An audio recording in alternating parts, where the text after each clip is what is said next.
Halo, selamat malam. Hari ini saya lanjut lagi ya dengan penjelasan bab 1, yaitu hubungan anggaran dengan manajemen. Ya. Jadi anggaran dengan manajemen itu punya hubungan yang erat sekali. Ya. Kita lihat ya.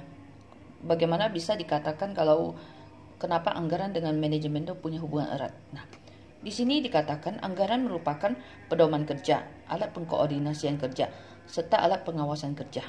Nah, dengan membiasakan diri melakukan penganggaran, perusahaan itu biasanya lebih mampu dalam memprediksi perubahan yang akan terjadi dan dampaknya bagi operasi usaha, serta mempersiapkan sedini mungkin segala perangkat yang diperlukan untuk mencapai tujuan dan target yang sudah ditetapkan.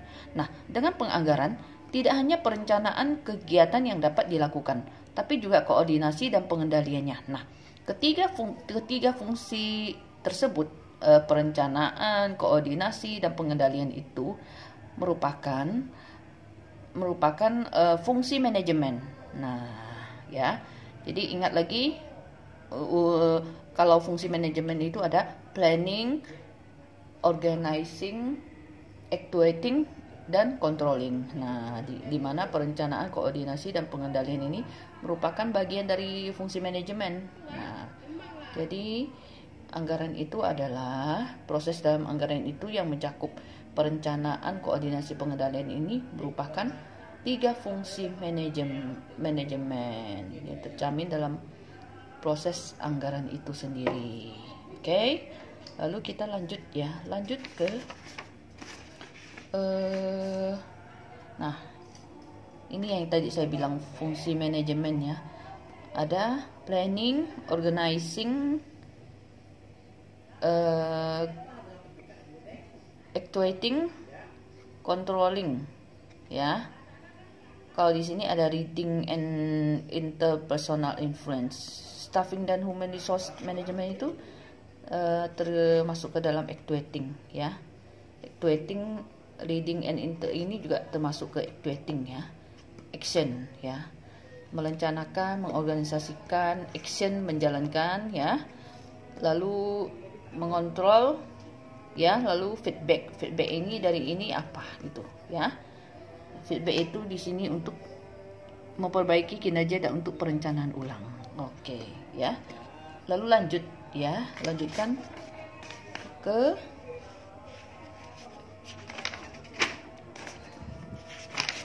buku yang di halaman 12, jenis-jenis anggaran. Nah, dalam menyusun anggaran, perusahaan dapat mengacu pada ruang lingkup atau intensitas penyusunannya. Nah, fleksibilitas ataupun periode waktunya.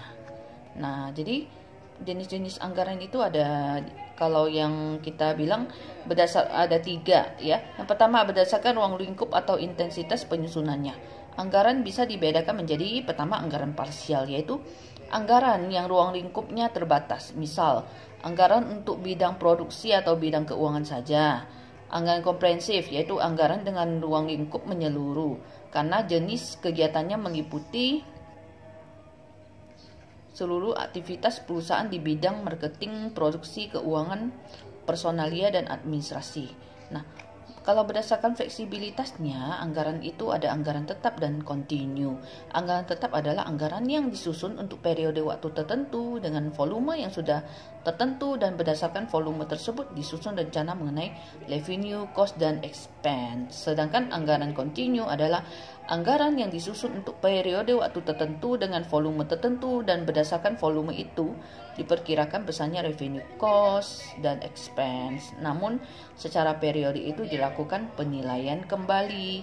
Nah, kalau berdasarkan periode waktunya, anggaran bisa dibedakan menjadi anggaran jangka pendek dan anggaran jangka panjang yang lebih dari 1 tahun.